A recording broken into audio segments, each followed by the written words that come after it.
Round of applause for him, please.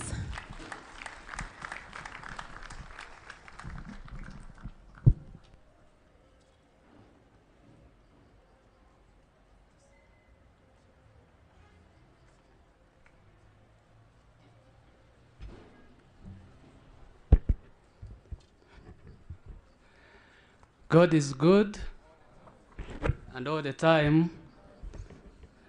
Join me thank Reverend Father Foro for the wonderful prayer he ushered us in, offering this new academia care to God. To you, Reverend Father Foro, thank you very much. And we are gathered here. We do all this for the greater glory of God.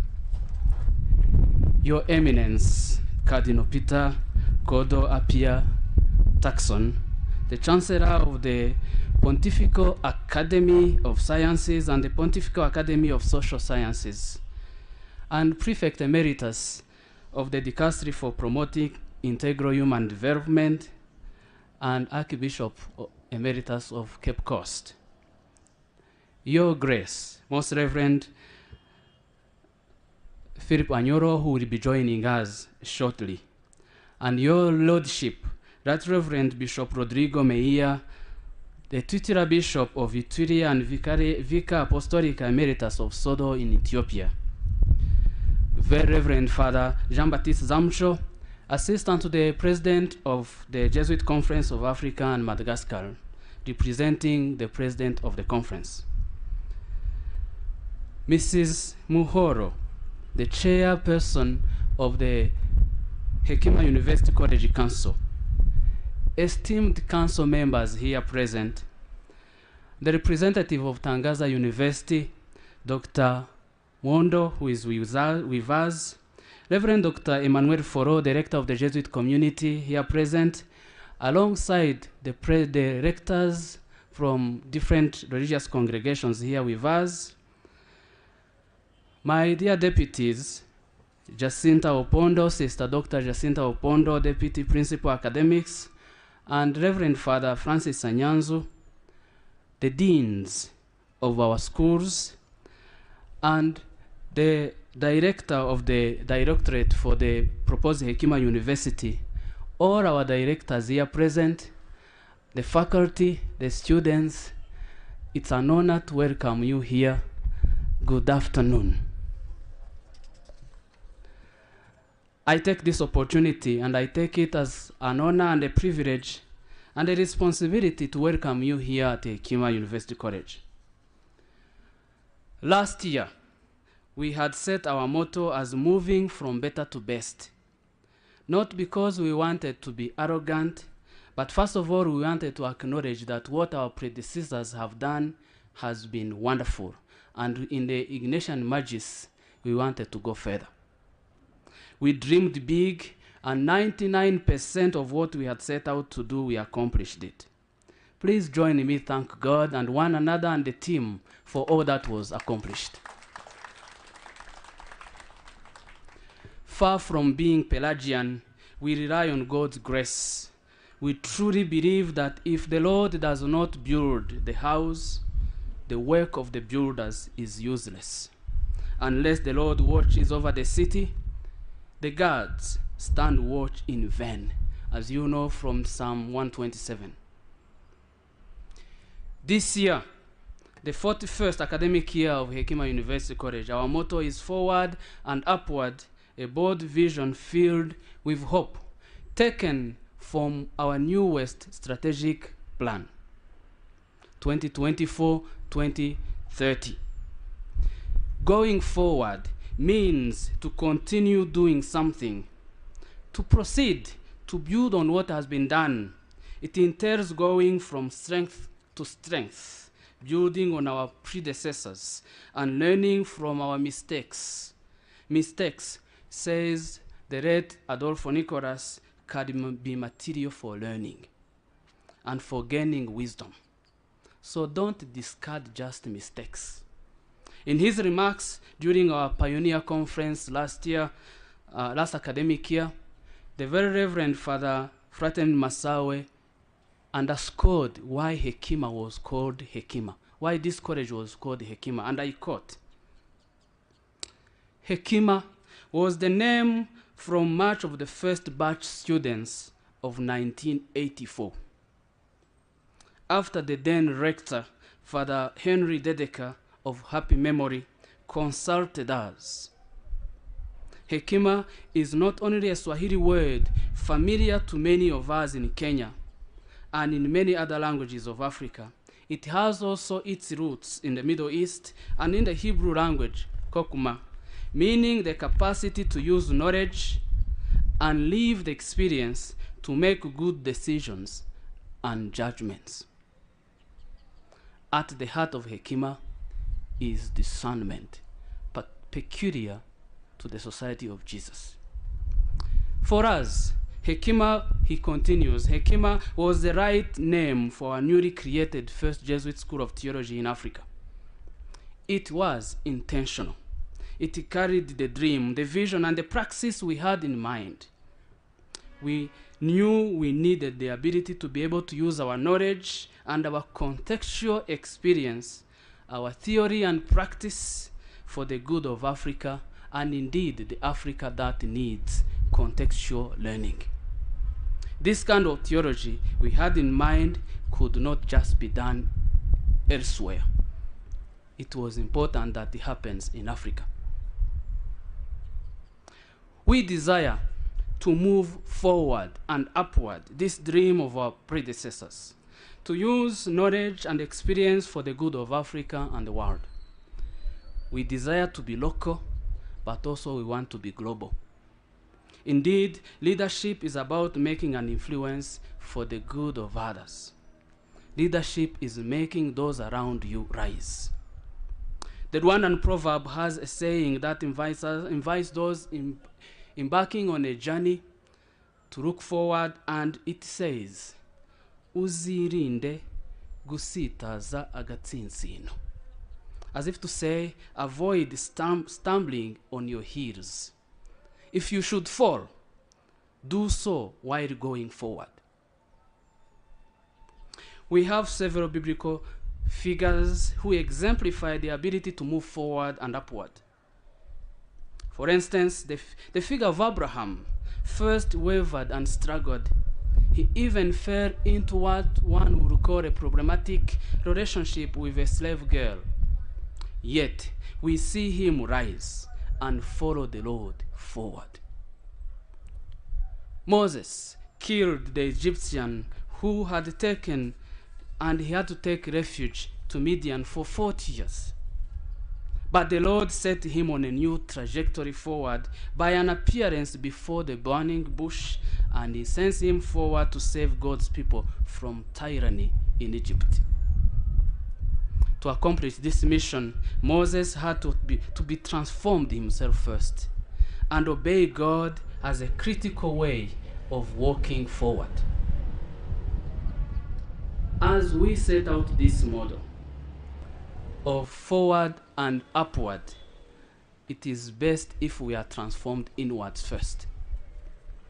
Luke, in his gospel, he tells us that Jesus delivered 7 demons from Mary Magdalene. In the Gospel of Luke, chapter 8, verses 2. Mary Magdalene became an important figure, and if you like, the apostle of the resurrection par excellence. She moved forward and upward. And how best can one put this? You remember the beginning of the Gospel of John. The disciples of Jesus of John the Baptist come, and they ask Jesus, where do you stay? And Jesus looks at them and says, what do you seek? Fast forward the Gospel of John, same John chapter 20, the question changes. Mary meets the risen Christ, and the risen Christ asks, whom do you seek? A shift from what to whom. In life we seek many things, and many of them could be good, but one is important, the risen Christ. Finally, Saul of Tarsus. We remember a respected Pharisee and a persecutor, turned into the greatest missionary and martyr. His is an experience of moving forward and upward, a story of hope. Saul turned Paul reminds us that we need to be willing to do deep personal inventory to ensure that our convictions are not leading us to do more harm than good. Because our convictions can also inflict wounds on others.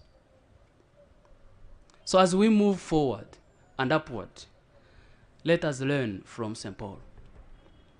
May the words of Henry David Thoreau, the American philosopher of the 19th century, become ours as we undertake this journey of the 41st year of Hakima.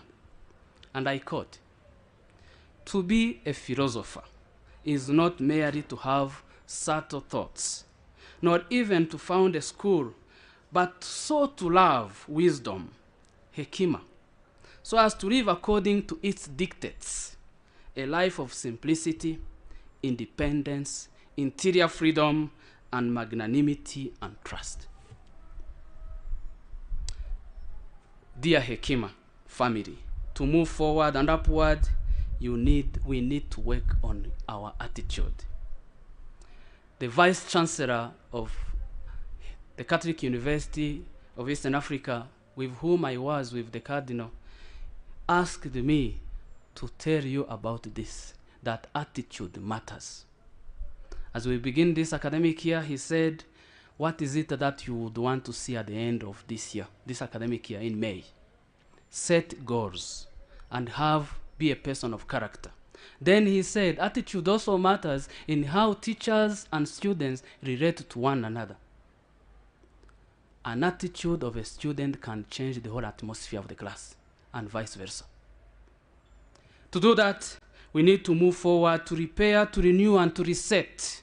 In one way or the other, that is what Vatican II intended to do, as our eminence will do better. The experience of Vatican II has invited us to look forward and upward with hope. The Second Vatican Council was an event that brought a new style, a new approach, a new understanding, a spiritual and optimistic view of the church. It challenged those who saw nothing but the calamity in the world, those that Pope John the 23rd called the prophets of doom. Beyond the conception of the church as a perfect society that had prevailed in the 19th century, Vatican II reconceived the church as a pilgrim people of God, where the clerics, yes, may be set apart, but they are not set above. It is a church more understood primarily from the people, from its Trinitarian roots, more than its external structures. Vatican II emphasized that the hierarchy of the church is at the service of communion.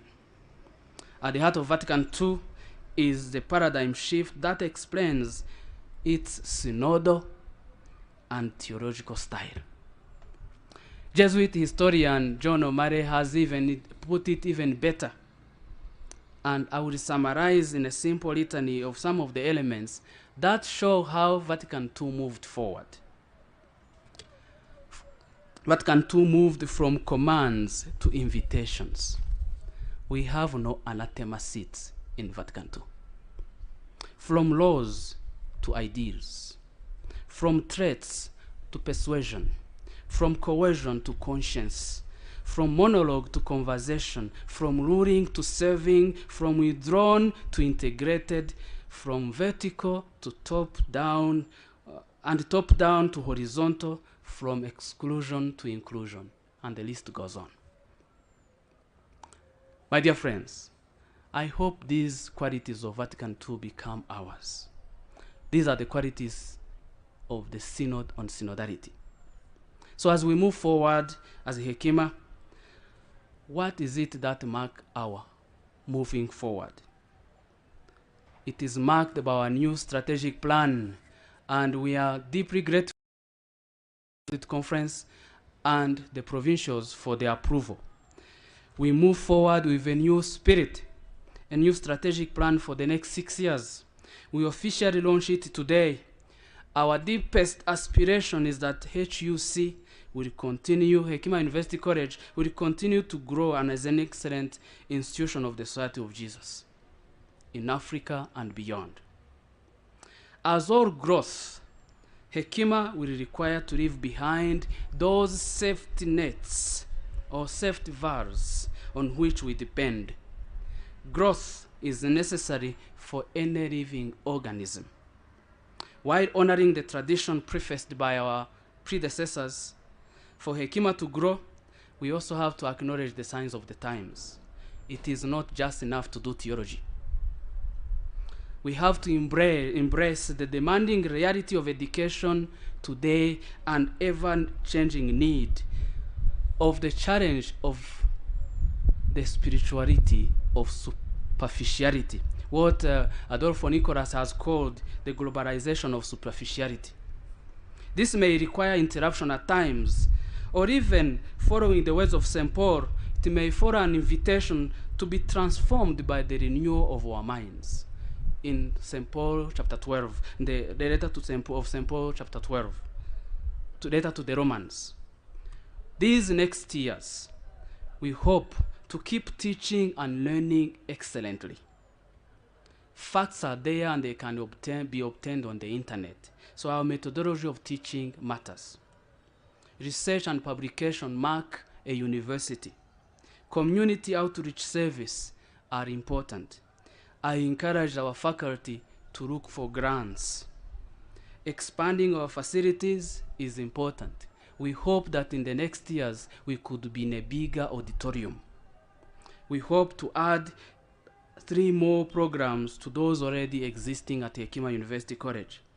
We hope that very soon we will be Hakima University with the province. We hope to expand our visibility. It is not being humble not to show the talents that you have. You can see why we are looking forward and upward, a vision filled with hope. My plea to the faculty as I conclude, the faculty and staff and student is this. My spiritual director often says this. Every time you wake up, ask yourself this. What can I do so that those charged with the responsibility of leadership can succeed? This can only come when we have a desire to see that we are in this mission together. It does not matter who gets the credit at the end, as long as we know we are doing God's will.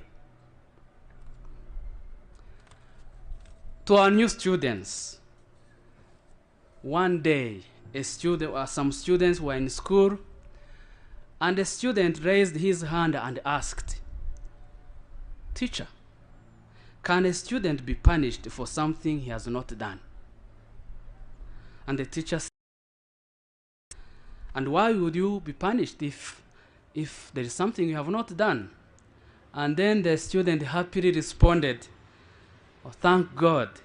Then you will not punish me because I have not done my homework." Dear students, we welcome here to Hakima University College. We don't see problems, we see potentials. But also we hold you accountable. HUC may be small, but it is not about size, it is significance.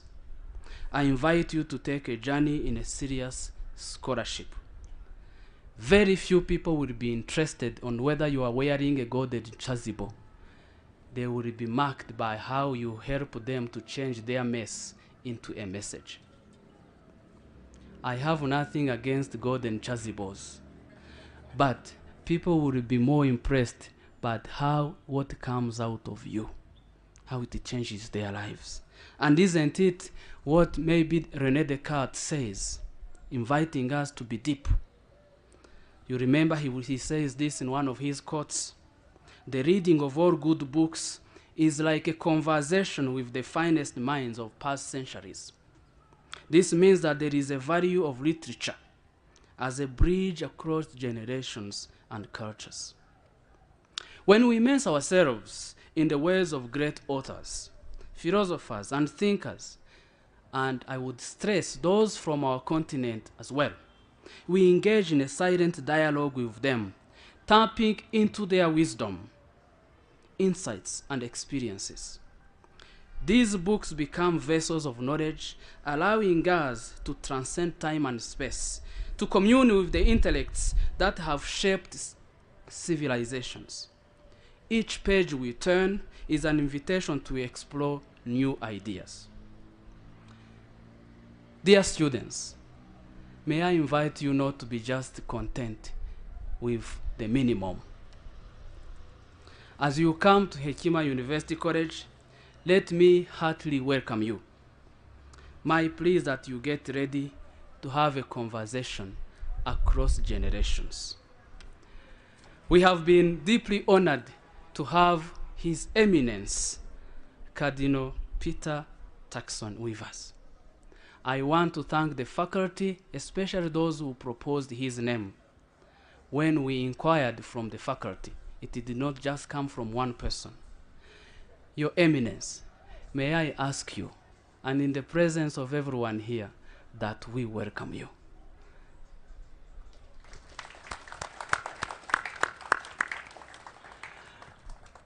We are grateful for this new academic year.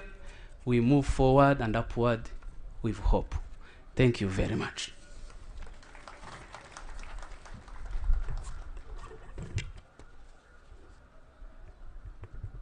Hands of applause, please. Let's continue to applaud our principal